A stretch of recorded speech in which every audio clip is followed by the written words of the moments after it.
Hi, this is Chef Jason. We're in the teaching kitchen today here at Operation Food Search, and we're about to make an amazing, hearty lentil chili. Let's get started.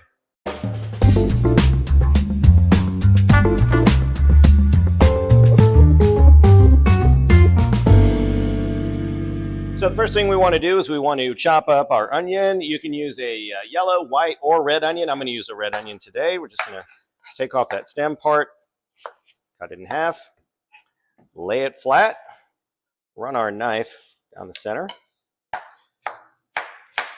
and follow that half circle.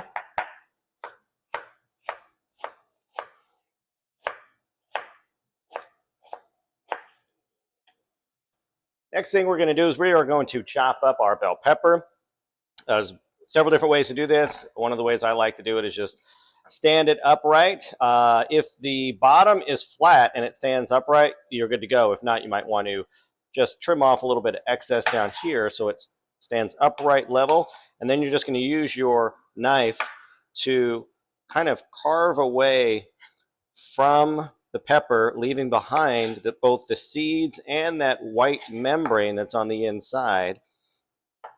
And the nice part about using this method is that you don't wind up with a bunch of seeds on your cutting board. Take a little bit off of that bottom, and there we go. So now everything that we have here is usable. The only thing you want to pay attention to is if you got a little bit of white membrane in there, just kind of cut that out. And then we're just going to give this a chop.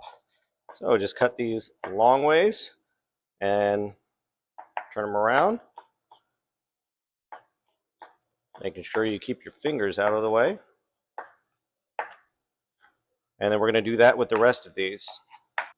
Now for this chili, could you use something other than green pepper? Absolutely. If you have red, yellow, orange, you could absolutely do that. Another nice alternative would be poblano. Poblano is going to give you just a very mild amount of heat. It is not a spicy pepper at all, so if you have one of those on hand, you could use that as well.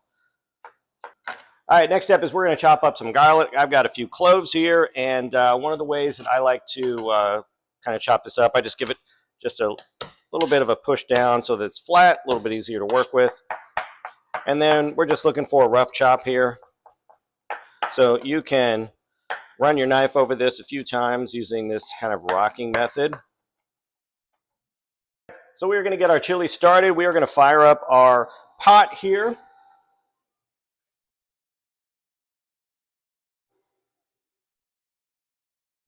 And we're going to add some olive oil to the pan. You could also use vegetable oil. So since this is a chili that utilizes lentils in place of ground meat, we are not going to do any browning. So our first step is going to be to saute the vegetables. So I've added some olive oil here to the pan. You could also use vegetable oil. We're going to let that heat up a little bit. And then we are going to add our onions.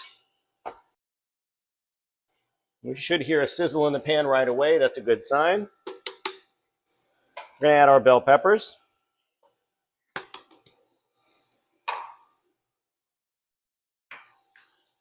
We're going to add a little bit of salt. We're going to give that a stir.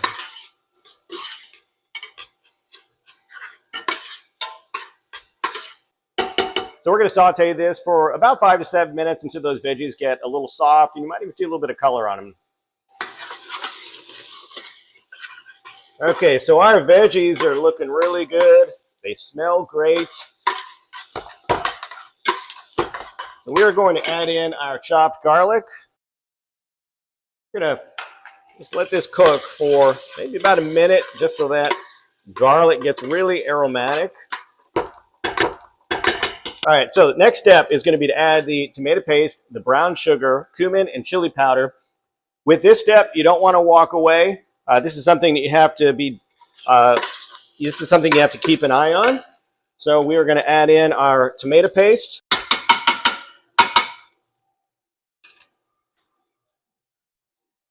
Our cumin, chili powder, brown sugar, and we want to stir this constantly for about a minute.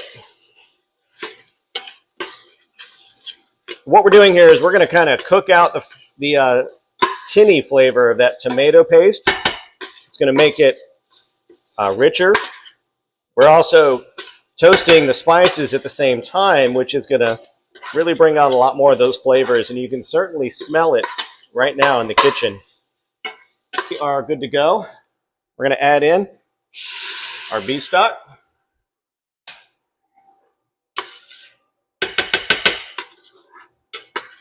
And it'll just clean up the bottom of that pot. So at this point, we are at the stage where we are going to add the rest of our ingredients in. So we have got our lentils, 3/4 of a cup that we washed. And by washing, all we did is we ran them under some cold water using a colander or a sieve so we can drain out the water.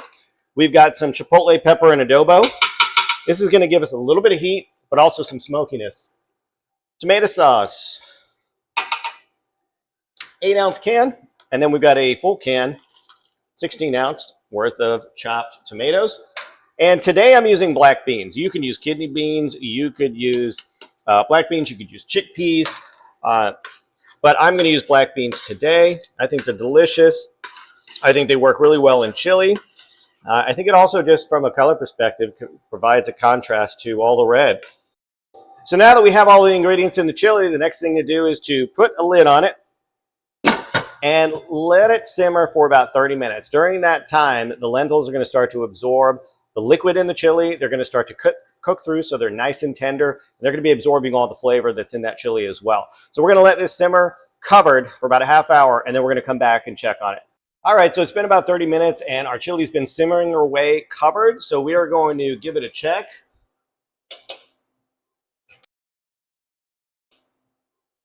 And we can see that those lentils are nice and swelled up. That means they've absorbed liquid as well as flavor. And I'm going to give this a taste.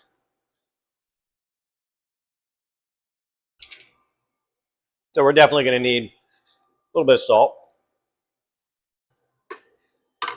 Now, one of the things you can add to your chili to make it a little bit more savory, especially in the case of a vegetarian chili like this, or one that's not using ground beef, is to add a little bit of Worcestershire sauce.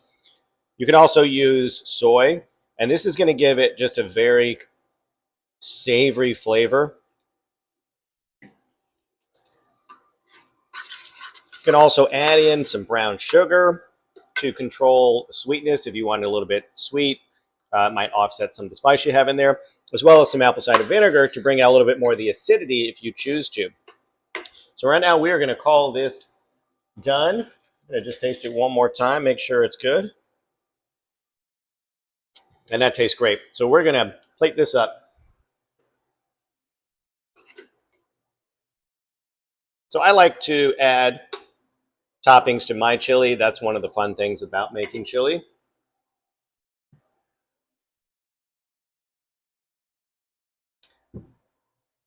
You can add a little bit of sour cream right on top. A little bit of cheddar. Pepper jack would be a really great cheese to use here. And then maybe a little cilantro on top.